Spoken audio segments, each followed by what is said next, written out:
Welcome back to the channel, everybody. I thought I'd take a look at all the AliExpress watches I bought since starting this channel less than a year and a half ago. During this time, I bought 39 watches from AliExpress. And in this video, I'm going to rank these watches from last place to first place. I'll leave an affiliate link whenever I can. But just so you know, some of these watches may no longer be available, so there may not be a link. Feel free to use these links to explore and to find more info or find a better deal. Should you use my link to make a purchase, I may receive a small commission, but it won't cost you anything more.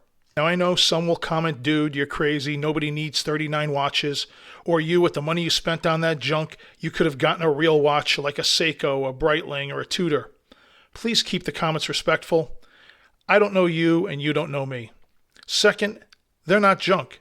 If you haven't experienced these watches, the quality that's coming out of China may surprise you. Sure, there's some junk on there, but the same can be said about anything, anywhere. And for some, one watch is enough.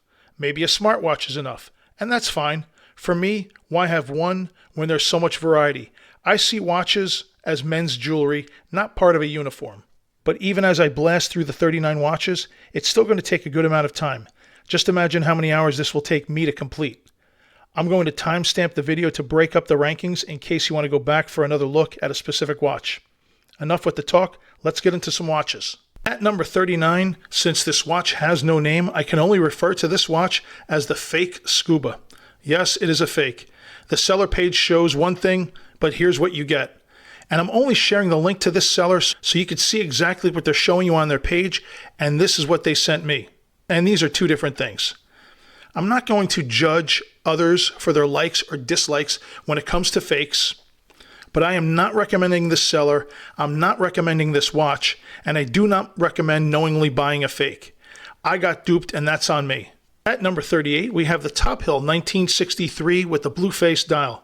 This is more of the racing-inspired watch versus the pilot watch. It's at 38 because I can't find the perfect strap for this watch. The original rally strap that came with it was perfect, but I don't have it anymore. I can't find it sold separately. So that's why I'm putting this at number 38. Moving right along at number 37, we have the Tandorio Serica Homage. A very nice looking watch and a very nice homage, but like the original, the small hands on this dial make it really hard for me to read, so it's not really a watch that gets much attention on my wrist. That's why I have this at 37. At number 36, we have this Steel Flyer SF752. For me, this is too close of a copy of the original, the Zinn. This watch is also very large and heavy, which is why I switched it from the engineer bracelet that came with this watch to this more lightweight Velcro strap. It's a very good looking watch, but it's a little too much of a copy for me. Next, at number 35, we have a Chrono from Roll Stimmy. Another very good looking watch. This watch has a very casual but sport look to it. An affordable automatic chronograph is always awesome. The bracelet with this watch was good, but not at the same level of quality as some of the other watches ahead of it on the list. But it is a 20mm lug, so there's limitless strap options. And I went with this green silicone perforated strap. If the white bezel on this watch was loomed, this watch would have made it to the next level. In 34th place, we have the beautiful Steel Dive SD 1964. This is a phenomenal dial, beautiful design. The way it goes from that deep dark red, fades to black is just gorgeous. But this is a huge and heavy watch, rated for 1,000 meters. If this watch were just a little bit smaller at 42 to 44 millimeters and maybe 30 grams less, this watch definitely would have moved up the ranks and could have been a contender. In 33rd place, I have the Beauderry Admiral GMT. I picked this watch up a couple years ago when pink was the new hotness, so I really like this pink dial with the red anodized aluminum bezel, but it is an anodized aluminum bezel, and you can see here at the 11:30 position, I kind of scratched it already. But this watch looks great. It wears great being titanium. It's very lightweight, very comfortable. But one other negative I had with this watch is that the movement did die on me at one point, and I had to get it replaced. Luckily, it is an NH34 movement, so it's not something that's very costly, but it's unfortunate that it happened. At number 32, we have the Pagani Design Daytona. I'm drawing a blank on the model number of this watch, but I'll certainly have that in the description. This is an AliExpress bestseller. It is a great looking watch that looks the part, but it really doesn't feel the part. It's inexpensive, and it kind of feels that way too. but this is a great homage to a Daytona, and for under $100, it's hard to go wrong with this. At 31, we have a beautiful red gradient sunburst dial, SKA style from Tandorio. Another watch with an amazing dial. It's a great price, but one of the things about this watch that I didn't like was that it came with a very cheap pressed clasp. I replaced it with this on-the-fly micro adjust clasp, but had it had a better clasp out of the box, this watch certainly would have ranked higher. But nonetheless, it is a gorgeous watch. And moving right along, at number 30, we have the Tandorio Joker with that black and purple bezel. It really is a looker of a watch, and I have a few of these Tandorio GMT homages. It is packed with just about every spec that you want, but not having a lume dial like some of the others puts this watch at 30. Otherwise, it's a great NH34 automatic GMT watch. Up next at 29, we have my beater watch, the North Edge Mach Solar, and this is a great beater watch for the price. Solar makes it a great grab-and-go option. It's got an awesome strap to it, but the world time on this is printed backwards, so it's really more of a novelty and not a real world time watch. You see here Paris is -1 when it should be +1, and South Georgia should be +1, and instead it's -1. If this bezel was printed correctly, this would have been a monster of a watch. But again, for the price you're paying for this watch, it's really hard to complain. At number 28, we have an AliExpress favorite. This is a San Martin, and this is their rainbow dial. It's a real fun summer watch. It looks great. It's comfortable with this beads of rice bracelet. It's got excellent lume on the dial and that sapphire bezel. But it's one of the higher priced models you'll find on AliExpress, and it really wears much smaller than the 39.5mm case would suggest. At 27, we have another Bowderry. This is the Bowderry Sea Turtle. Also a titanium watch, a little bit different with that 3-link titanium bracelet versus the 5-link Jubilee style bracelet. It's got a great lumed honeycomb dial. It also came with an attractive FKM rubber strap. But the aluminum bezel on this watch to me feels a little bit too narrow, kind of throws the aesthetics off a little bit. Nonetheless, it's a very good looking watch, but I do have a few other watches ahead of this one. At 26, I have a watch from Chronos, and this is the Chronos James Cameron watch. Gorgeous blue dial, how it transitions from that blue to black.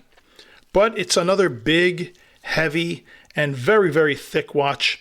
Plus, a watch of this size should have a 22mm bracelet. This, in fact, has a 21 that tapers down to an 18mm, and it kind of feels a little off, a little top-heavy because of the size and weight of this watch.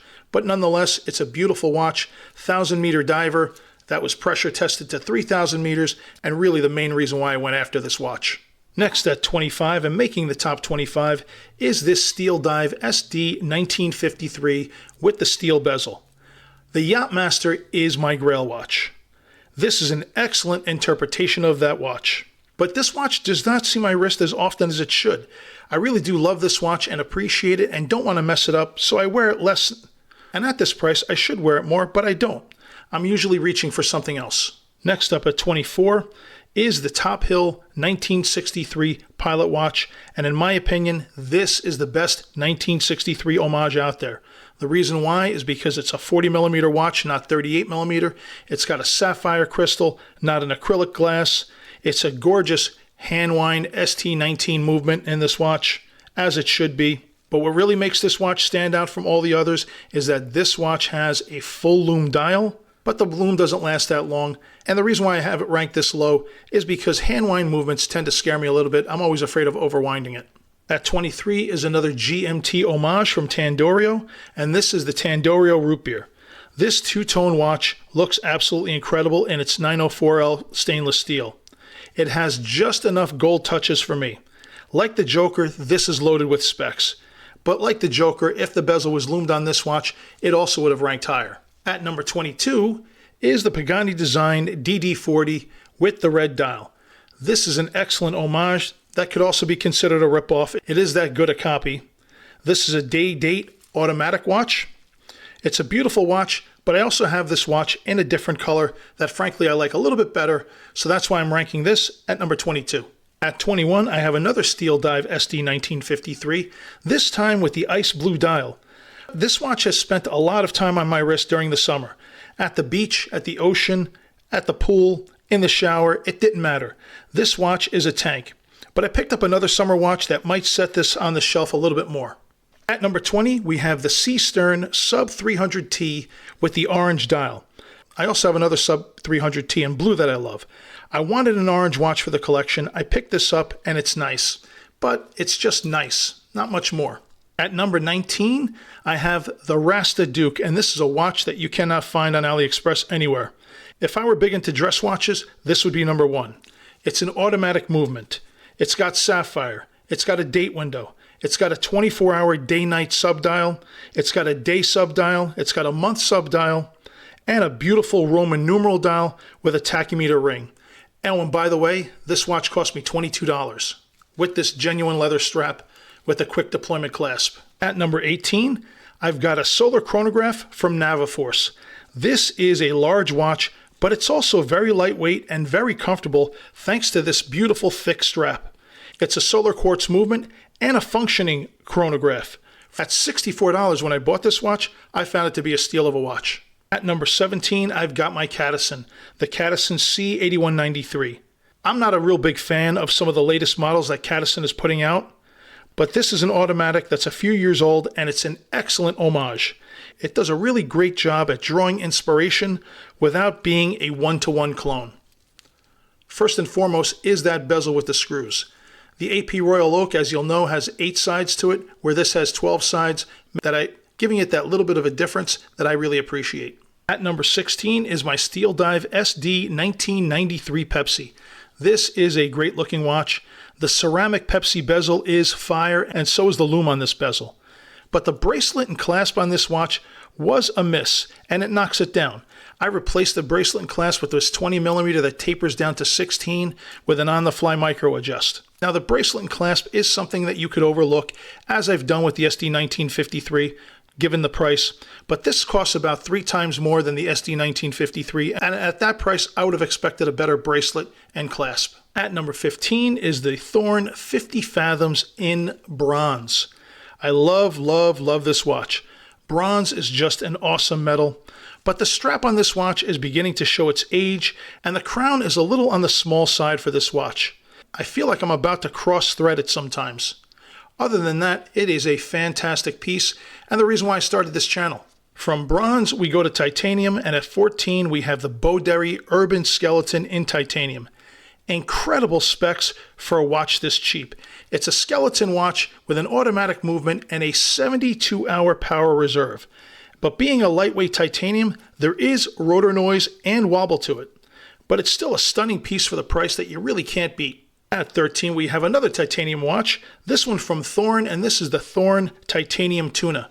This comes in 2 different models, a T102 with an NH34 movement like mine. The T105 is a 3-hand watch.